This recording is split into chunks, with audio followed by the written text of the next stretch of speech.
부모가 아이들에게 뭘 해주면 좋을까? 이왕이면 다 해주면 제일 좋죠. 다 해줄 수 없으니까 문제죠. 다 해줬다고 생각하는 게 독일 때도 있습니다. 너무 편안하게 해줘도 문제인 거 우리 알았잖아요. 자, 우리 이런 상상을 한번 해보면 좋겠어요. 그 야구장, 축구장에서 아이는 선수로 뜁니다. 엄마 아빠는 어떤 존재인가? 어떤 엄마는 같이 뜁니다. 선수야 같이. 애한테 공 딱 해서 바로 딱 넣게 해주는 그런 엄마도 있고요. 어떤 엄마는 감독이에요. 그래서 작전 딱 짜가 자기가 원하는 대로 딱딱 움직이길 바랍니다. 안 하면 혼내고요. 어떤 엄마는 그래도 그 정도보단 나아 이러면서 자기는 팬이래, 팬. 근데 문제는 이 팬도 문제인 게 이기면 너무 신나고요. 지면 아주 죽여버리려고 그래요. 역적이 돼 아주. 저는 부모는 같이 뛰는 선수도 아니고요. 감독도 아니고요. 열혈 팬도 아니고요. 응원단이 돼야 된다. 왜냐면 응원단은요. 이기면 기뻐하는 거 좋아요. 근데 저도 잘했어. 우리 젖잘싸 이런 거 있잖아요. 졌지만 잘 싸웠다. 열심히 했어! 라고 해줄 수 있는 그게 부모예요. 그게 내가 돈 내고 와서 오늘 힘들게 왔는데 이럴 수가 있어. 이게 부모들이 그런 거 있죠. 내가 너를 위해서 얼마나 많은 희생을 했는데 네가 나한테 이럴 수 있어. 성적 이거밖에 안 나와. 이거랑 똑같은 거죠. 우리는 아이들의 응원단이 되겠다 라는 마음을 갖는 게 첫 번째. 두 번째는 그러다 보면 이제 본전 생각 이런 얘기 많이 하시는 경우가 많아요. 애들 이렇게 키우면서. 왜냐면 생활비 뻔한데 거기서 교육비랑 뭐 애들 위해 더 잘해주고 싶어서. 그러면 이제 정말 흔히 어머니들이 이러는 나 입고 싶은 옷 한 벌 못 입고 차도 10년째 타고 있고 여행 한 번 못 가고 학원에 갖다 바쳤다. 그럼 그 머릿속에 뭐냐면요. 투자 대비 비용, 투자 대비 소득 이런 개념이 나와요. 아이에게 드리는 돈을 그게 아니라 그냥 소비다. 내가 좋아하는 옷 입는 거 같은 거 있잖아요. 여유가 돼서 삼겹살 먹을 수도 있는데 여유가 되니까 등심 먹는 거예요.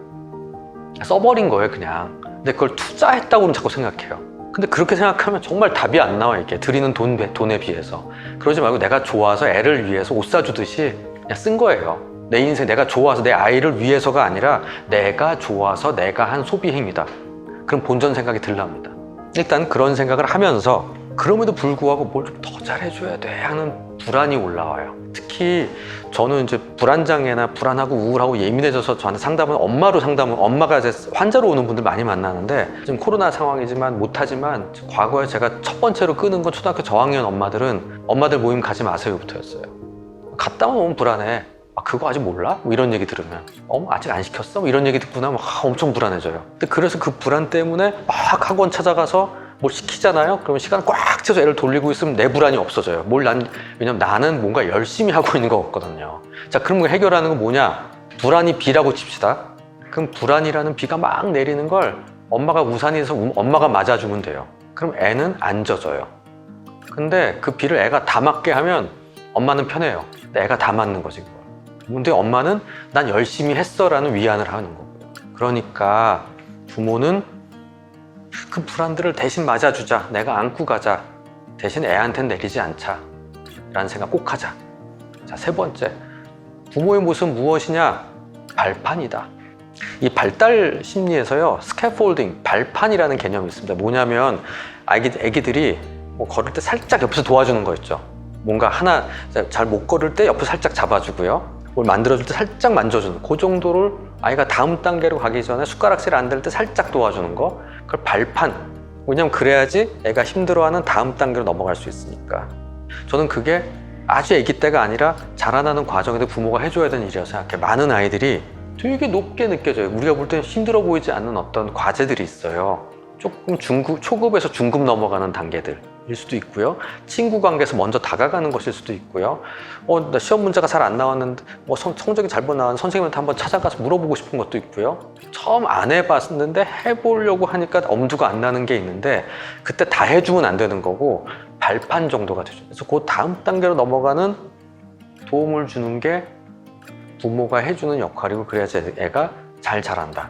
벽이 있는데 이걸 대신 넘어가 주는 것도 아니고 다 넘겨주는 것도 아니고 발판 정도가 돼서 애가 나를 디딛고 넘어가서 이 다음으로 갈 수 있으면 좋겠다라는 마음을. 안 넘어가면 할 수 없는 거예요. 그럼 안 넘어가거나 못 넘어가면 아직 준비가 안 됐구나 생각하면 돼요. 아니면 얘는 그 능력치가 안 되는구나 라는 생각이 일단 부모의 모습입니다. 응원단, 우산, 발판. 자, 그러면 아이한테 무엇을 주어야 할까? 저는 그냥 이런 얘기 드립니다. 좀 아이가 부자가 됐으면 좋겠어요 라고 말씀드려요. 무슨 부자요? 그러면 돈이요? 아니요, 시간 부자. 그건 돈도 안 드는 제일 좋은 빠른 방법으로 애가 부자가 되는 길이에요. 시간이 많으면 처음엔 약간 무서울 정도로 놀거든요. 근데 그러면서 빈둥빈둥 되고요. 탐색할 수 있는 어떤 여유를 주고 기회를 주자는 거예요. 우리 아까 제가 실패해봐야 돼, 아파야 돼 이런 효율적이지 않은 거 있죠. 서울에서 부산 가는데 경부고속도로 타고 KTX 타고 비행기 타는 게 제일 좋지. 당연하지만 경우에 따라선 아무 생각 없이 시내버스 타고 뭐 이러면 서울역에서 아무거나 잡아 타고 한 수원까지 갔다가 수원에서 또 대전 갔다가 뭐 이렇게 한번 가보는 것도 해볼 만한 일이죠. 그런 둘러보기라는 게 필요하다는 거죠. 요요마는 우리 첼리스트 요요마는 어릴 때 다양한 악기를 하다가 나중에 난 첼로가 제일 좋아요 라고 첼로를 시작했다고 해요. 최근에 거의 이제 은퇴할 때가 된 페더러라는 테니스 선수는 다양한 종류의 운동을 하다가 나중에 테니스를 시작했다고 합니다. 재능이 있다라는 걸 알기 위해서는 해보지 않으면 모르는 거죠. 근데 이게 제일 좋아라고 생각해서 그걸 시키고 그것만 시키면 내가 어떤 재능을 갖고 있는지 몰라요. 그런 면에서는 애가 뭔가에 한번 푹 빠져보면 나쁘지 않다. 왜냐면 경험의 끝까지 한번 가보면 내가 정말 뭐 게임도 좋아해. 게임을 3박 4일 동안 해가지고 까면 끝을 봤어. 한번 클리어를 한번 해봤어. 중간에 하다 마는 게 아니라. 그러면 그 경험이 남아있다가 암묵지로 남아있다가 나중에 정말 자기가 뭘 해보고 싶은 일이 있거나 공부가 있거나 할 때 내가 이것까지 해봤는데 라는 그 경험을 끄집어다 쓸 수 있습니다. 그래서 덕질도 좋은 거야 라고 말씀드리는 거거든요. 그래서 그걸 좀 허용할 수 있는 마음을 부모가 그 불안을 참아야 돼. 자, 바로 그런 게 우리 부모들이 가져야 할 중요한 마음가짐이다 라고 말씀드리고 싶어요. 이 시대를 살아가면서 우리 부모들이 마음가짐, 아이를 바라보면 솔직히 불안합니다. 어떨 때 한숨이 푹 나옵니다. 아이들이 본인을 가지고 뭐라 그러냐, 망캐라고 할 때가 있어요. 망캐 뭔지 아세요? 망한 캐릭터래요. 그래서 다시 시작하고 싶다, 게임을. 솔직히 부모님 마음도 그럴 때도 있을 것 같아. 왜냐면 기대치가 너무 높은 부모들도 있어요. 특히 학력 높으신 부모님들. 이거 왜 이래요? 이럴 때가 있어요. 우리가 가져야 되는 건 현실적이라기보다도 그냥 아이를 있는 그대로 받아들이는 거 있죠. 전 상담을 하다 보면 아주 전형적으로 보는 표정이 있어요. 엄마가 뭐 이런저런 얘기를 하다가 한숨 푹 쉬면서 약간 고개를 돌리시면서 전 다 내려놨어요. 뭐 이럴 때 있어요. 정말 다 내려놨느냐? 그게 아닐 때가 참 많아요. 애가 학교도 안 가고 집에만 있고 막 이래가지고 어떻게든 설득시켜 학교를 보내고 나면 그 다 내려놨던 어머니가 한 달쯤 후에 오세요. 막 울면서 오시면서 중간고사인데 애가 공부를 안 해요. 학교만 보내주세요 했으면 학교 잘 다니면 됐잖아요. 애가 점심도 먹고 오고 친구도 만나고 또 공부 안 한대. 그러니까 이 기대를 낮추는 게 참 어려운 거예요. 현실적인 기대치를. 넌 대학교 갈 때까지의 단기 경주가 아니다. 굉장히 긴 울트라 마라톤 같은 거다. 그 안에 여러 가지 일들이 있을 수 있다는 거를 받아들이자. 그러기 위해서 필요한 거는 욕망과 욕구를 구별하는 겁니다. 그러니까 정말로 욕구라는 거는 그게 없으면은 죽는 거예요. 생존과 관련된 거예요. 욕망은 있으면 더 좋은 거. 그러니까 이렇게 비유적으로 하면 욕구는 우리에게 빵을 달라. 빵이 있어야 먹고 사니까. 그러니까 우리 일종의 의식주가 좀 해결되는 거. 욕망은 어떻게 빵만 먹고 사냐. 네 바퀴 굴러간 자동차면 좋지. 이거면 더 이상 뭐가 필요해 라고 생각하는 게 욕구의 해결이라면 이왕이면 더 좋은 SUV, 새로 나온 새 차, 이런 기능이 있는 차, 이런 걸 원하는 욕망이죠. 근데 이 두 개가 하나가 되면 되게 좋은, 누가 와도 와 하는 차가 없으면 내 인생은 끝이야 이렇게 생각할 수가 있어. 근데 나에게 필요한 거가 뭔지라는 걸 먼저 생각해야 돼요. 남들이 날 어떻게 볼지, 남들한테 와 이렇게 보여야지, 이것만 생각하면 우리는 모두가 다 굉장히 비싸고 좋은 차를 타야 되는, 그걸 갖고 있는 차와 같은 사람이 돼야 돼요. 그 둘을 구별해야 돼. 나 굴러가는 차는 있어. 차는 굴러다녀. 망가지진 않았고 튼튼해. 내가 하는 일에 지장 없어. 출퇴근해. 다닐 수 있어. 라고 생각하면 훨씬 마음이 편해져요. 그리고 그 다음 플러스 알파야. 역도 경기에 재밌는 부분이 있습니다. 금메달 딴 다음에 또 해요. 선수가 금메달까지 다 땄어. 장미란 선수, 이런 선수가. 그 다음에 뭘 하냐면 금메달은 결정이 됐는데 한 10kg 더 늘어서 세계 기록에 도전하는 거예요. 못해도 돼. 그래도 한번 해보는 거지. 그래서 잘하면 와 하는 거고, 안 돼도 다들 기록, 그 메달 땄으니까 됐지. 우리 인생도 그런 것 같아. 물론 금메달과 세계 기록을 비교하니까 좀 그렇긴 한데요. 욕구. 우리 아이가 나, 아이 모두가 그냥 안정적으로 살 수 있고 뭐 남과 비교할 게 아니라 일단 내가 우리 행복해. 행복이라는 게 엄청난 게 있다는 게 아니라 나쁜 일이 벌어지지 않고 잘 지내고 있어. 그럼 일단 된 거고 그 다음은 플러스 알파.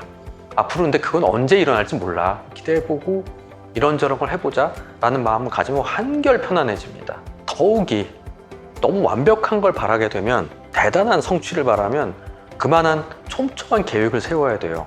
완벽한 계획이라는 건 없습니다. 게다가 지금같이 4차 산업혁명, 코로나 등등으로 미래에 지금 너무 좋다는 직업이 10년 후도 계속 좋으리라는 보장이 없는, 그걸 준비하다 보면 나중에 딴 데로 갈 수도 없는 그런 사회가 올 텐데 엄마 아빠가 열심히 생각해서 그 길만 한 길로 판다고 해서 좋아질까? 저는 아닌 것 같아요. 그냥 아예 예측하고 통제하는 건, 이 상황을 통제하는 건 불가능하다라는 생각을 하고 열린 마음을 가지고 잘 대응하면서 지켜보자 라는 마음이 훨씬 소중합니다. 마지막으로 저는 좀 꼭 말씀드리고 싶은 게, 아이 키우고 우리의 삶에서 운의 영역을 인정하자는 겁니다. 방송에서 우리 영재발굴단 보면 깜짝깜짝 놀란 애들 나와요. 어떻게 저런 아이가 기타 너무 잘 치고 막 숫자 외우고 막 난리도 아니야. 근데 약간 부모님 뿌듯한 모습 보이고요. 근데 이 영재란 말이 좀 약간 마음에 안 들어 저는. 이 꽃뿌리 영자의 제목재야. 그 뭐냐면 부모가 좋은 씨앗을 뿌려서 잘 키웠다는 얘기잖아요. 그러니까 내 거야 이건. 근데 그거에 비해서 영어에서는 gifted child라고 합니다. gifted, 선물 받은. 그러니까 신이 나에게 선물했다는 거. 그러니까 그건 어떤 거죠? 그 영재는 내가 뿌듯해할 일이죠. 나의 노력의 결과물이니까. 근데 gifted child는 뭐죠?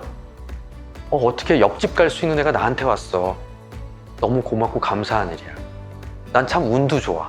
거꾸로 뭔가 문제가 있거나 아프거나 하는 아이가 있으면 얘는 운이 없었을 뿐이야.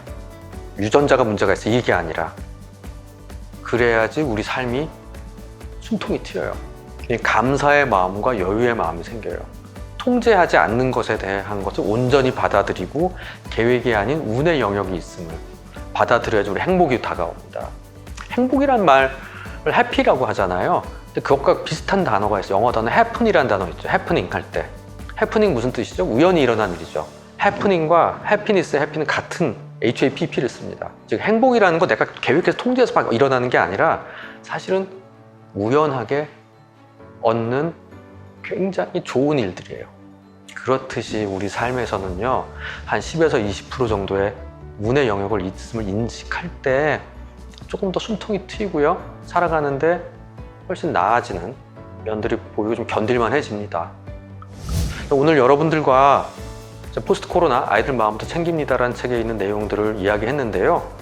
조금 마음을 편하게 갖고 조금 투벅투벅 가까운 현실부터 하나씩 처리해가면서 지낸다라는 마음을 가지고 살아간다면 아이와 나, 또 나를 중심으로 살아가는 삶이 조금 더 나아지시리라 믿으면서 여기서 마치도록 하겠습니다. 지금까지 정신건강의학과 전문의 하지원이었습니다. 감사합니다.